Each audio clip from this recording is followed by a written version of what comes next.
Hello दोस्तों, मेरा नाम है दिग्विजय और मैं स्वागत करता हूं आप सभी का एमबीडी स्टोरी टेलर पर। तो दोस्तों, आज मैं बताने वाला हूं आपको दुनिया की सबसे डरावनी भूतिया कहानी। तो ये बात है 1911 की।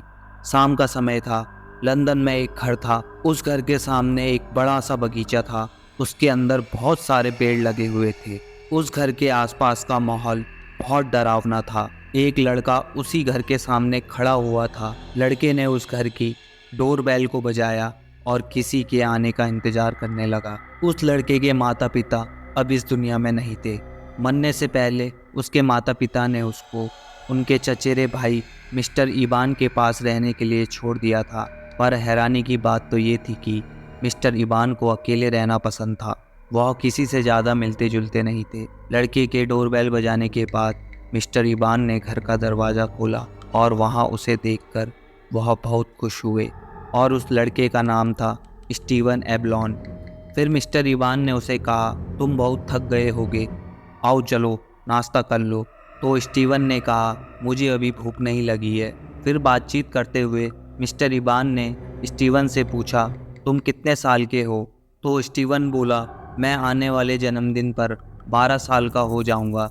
फिर इबाने ने उस लड़के से उसकी जन्म की तारीख पूछी और उसको खुश करने के लिए कहा, पक्का तुम 12 साल के हो जाओगे ना? और वो बोले कि ये वो सब चीज़ें इसलिए पूछ रहे हैं क्योंकि वह ये सब बातें लिख कर रखते हैं ताकि उन्हें यह सब ज़रूरी तारीख याद रहें। फिर मिस्टर इबान ने अपने नौकर से कहा, तुम इसे मिसेस बंच के कमरे में ले जाओ।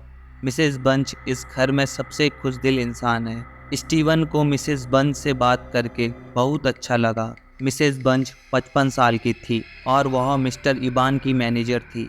और तो और मिस्टर इबान के बारे में वह सब कुछ जानती थी। फिर मिसेस बंच ने स्टीवन को इस घर के बारे में सारी जानकारी दी और अब स्टीवन को इस घर में रहते रहते 2 महीने हो गए थे। एक दिन स्टीवन मिसेस बंच के कमरे में बैठा हुआ था। इस घर के बारे में वह सोच ही रहा था तो उसने मिसेस बंच से पूछ लिया कि क्या मिस्टर इबान अच्छे इंसान हैं। फिर मिसेज बंच ने उसे कहा कि उसने अपनी पूरी ज़िंदगी में मिस्टर इबान जैसा कोई अच्छा इंसान नहीं देखा। वे बहुत ही अच्छे इंसान हैं। उन्होंने तुमसे पहले भी एक लड़की और एक लड़के को पाल पोस कर बड़ा किया है। फिर स्टीवन ने कहा कि मुझे उनके बारे में कुछ बताओ। तो मिसेस बंच ने कहा कि मैं उस लड़के के बारे में ज़्यादा कुछ तो नहीं जानती हूँ, लेकिन मिस्टर इबान उस लड़की को एक दिन अपने साथ लाए थे और वह हमारे साथ 3 हफ्तों तक रही थी।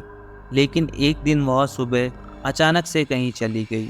स्टीवन को उस लड़की के बारे में जानकर बहुत आश्चर्य होता है और उसके मन में उस लड़के को जानने का भी ख्याल आता है। तो वह मिसेस बंच से बोलता है कि मुझे अब उस लड़के के बारे में भी बताओ। तो मिसेस बंच ने कहा कि मुझसे पहले काम कर रहे उस मैनेजर ने उसके बारे में बताया था कि एक दिन मिस्टर इबान उस लड़के को भी अपने साथ लाए थे और वो भी 2 हफ्ते इस घर में रुका। लेकिन एक दिन सुबह वह भी कहीं चले गया। वह कहाँ गया ये किसी को पता नहीं चला। उसी रात स्टीवन ने एक सपना देखा कि वह इस घर की छत पर है। जब वह छत पर गया तो वहाँ एक पुराना बाथरूम था और उसका गेट शीशे का था। उसे बाथरूम के अंदर एक लड़की लटकी हुई दिखाई दी और उसका शरीर बहुत गंदा सा दिख रहा था।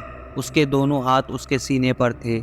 स्टीवन उसे देख रहा था कि वह लड़की अचानक से रोने लगती है और उसके दोनों हाथ स्टीवन की ओर बढ़ने लगते हैं। फिर अचानक से स्टीवन की आंखें खुल जाती है और वह देखता है कि वह उसी बाथरूम के सामने खड़ा है। फिर से हिम्मत जुटाकर वह उसी बाथरूम के अंदर देखने लगता है। फिर उसे वहाँ पर कोई नहीं दिखता तो वह वहाँ से भागता हुआ अपने कमरे में आ जाता है। उसने अपने सपनों के बारे में मिस्टर इबान और मिसेस बंच को बताया तो उन्होंने अपने नौकरों से कहा कि वह बाथरूम में दरवाजे पर पर्दा लगा दे। फिर कुछ दिनों तक स्टीवन को कुछ और सपने नहीं आए। फिर एक दिन वह उठा तो उसने देखा कि मिसेस बंच उसका नाइट सूट सिल रही थी। फिर मिसेस बंच ने उसे कहा कि तुमने अपने कपड़े इतनी बुरी तरीके से कैसे फाड़ दिए।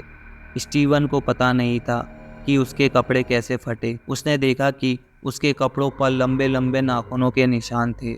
उसने कहा कि मुझे नहीं पता कि ये कैसे आए और ऐसे निशान मेरे कमरों के दरवाजे पर भी हैं। फिर मिसेस बंच को उसकी बातों पे यकीन नहीं आया, पर उसने वह दरवाज़ा देखा और वह हैरान हो गई कि सच में उस दरवाजे पर वैसे ही नाखूनों के निशान थे। फिर ये सब देखकर मिसेस बंच ने स्टीवन को कहा कि तुम ये सब बातें मिस्टर इबान को मत बताना। फिर अगले दिन मिसेस बंच के कमरे में एक नौकर आया जो कि कभी कभी आता था।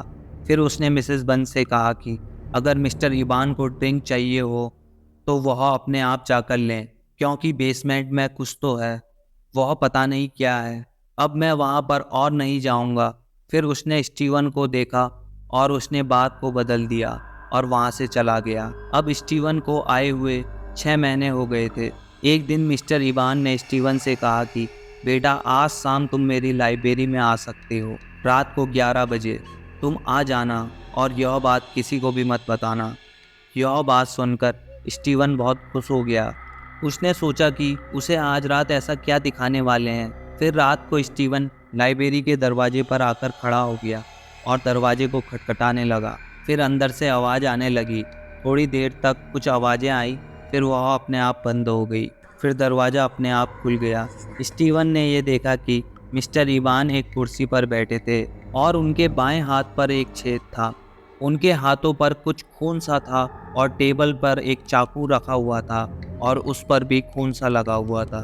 फिर स्टीवन ने देखा कि चाकू के जस्ट बगल पर एक पन्ना भी पड़ा है और उसने उस पन्ने को उठाया और उसके अंदर लिखा हुआ पढ़ने लगा। और उसके अंदर लिखा हुआ था कि हजारों साल पहले लोगों को एक तरीका दिखा जिससे वह इस दुनिया पर राज कर सकते हैं और उड़ सकते हैं, पर यह एक जादू से हो सकता था और इस जादू के लिए 3 जवान 12 साल के छोटे लड़कों का दिल निकालना पड़ेगा। मैंने पहले एक लड़के माइकल को 24 मार्च 1891 को मारा, फिर एक लड़की को 23 मार्च 1905 को मारा और आज रात 24 मार्च 1912 को जो मेरे लिए अपनी जान देगा वह लड़का मेरा भतीजा स्टीवन है। किसी को कुछ पता नहीं चलेगा कि उनको किसने मारा। मिसेस बंच ने मुझे बताया है कि उन बच्चों का भूत मेरा दिल लेने वापस आएंगे। स्टीवन को यह सब देखकर बहुत ज़्यादा डर लगा और तकरीबन 15 मिनट बाद वह अपने रूम में चले गया।